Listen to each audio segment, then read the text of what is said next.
আমাদের কিসের এত অহংকার? ঘুম ভাঙলে আগামীকাল, আর না ভাঙলে পরকাল। হ্যালো এভরিওয়ান, আসসালামু আলাইকুম। It's me Mina Islam and welcome to another video. So guys, আমার কথা শুনে বুঝতেই পারছেন আমি আজকে কোন বিষয়ে কথা বলতে চাচ্ছি। আমরা পৃথিবীতে এসেছি ক্ষণিকের জন্য, আমাদের শেষ ঠিকানা হচ্ছে কবর। চলুন আমরা ঘুরে আসি আমাদের শেষ ঠিকানা থেকে। মৃত্যু এই জাগতিক সংসারে এক অবধারিত অনিবার্য ধ্রুব সত্য। জন্মিলে মরিতে হবে, মৃত্যু নিশ্চিত, এতে কোনো সন্দেহ নেই। অথচ বেশিরভাগ মানুষ এ বিষয়ে উদাসীন।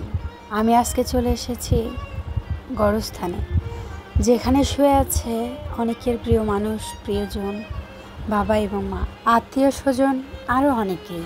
প্রিয় মানুষ হারানো ব্যথার কাছে পৃথিবীর কোনো ব্যথাই ব্যথা নয়। আমিও হারিয়েছি আমার প্রিয় বাবাকে। বিদায়ের সেহেনায় বাজে নিয়ে যাওয়ার পালকি সে দাঁড়ায় দুয়ারে। সুন্দর পৃথিবী ছেড়ে এই যে বেঁচেছিলাম, দীর্ঘশ্বাস নিয়ে যেতে হয় সবাইকে অজানা গন্তব্যে।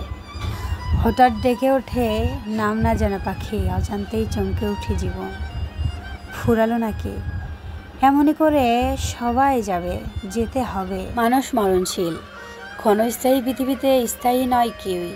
পৃথিবীতে টাকা পয়সা, ধন সম্পদ, পরিবার পরিজন, বন্ধু বান্ধব সবাইকে ছেড়ে একদিন পাড়ি জমাতে হবেও পারে, যেখানে বন্ধু হবে না কেউ, হবে না শত্রুও। শুধু নিজেকেই নিজের দায়িত্ব নিতে হবে।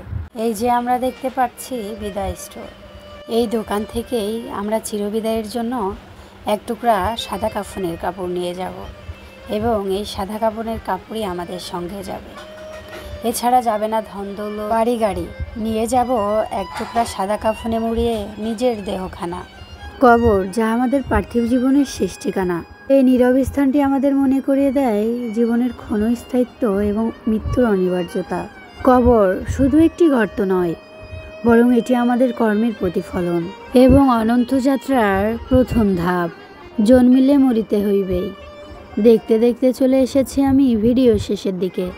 আমাদের আবারও দেখা হবে নতুন কোনো ভিডিওতে। তত সময় পর্যন্ত সবাই ভালো থাকবেন, সুস্থ থাকবেন, লাইক কমেন্ট শেয়ার করে পাশেই থাকবেন। সবাইকে আসসালামু আলাইকুম, আল্লাহ হাফেজ।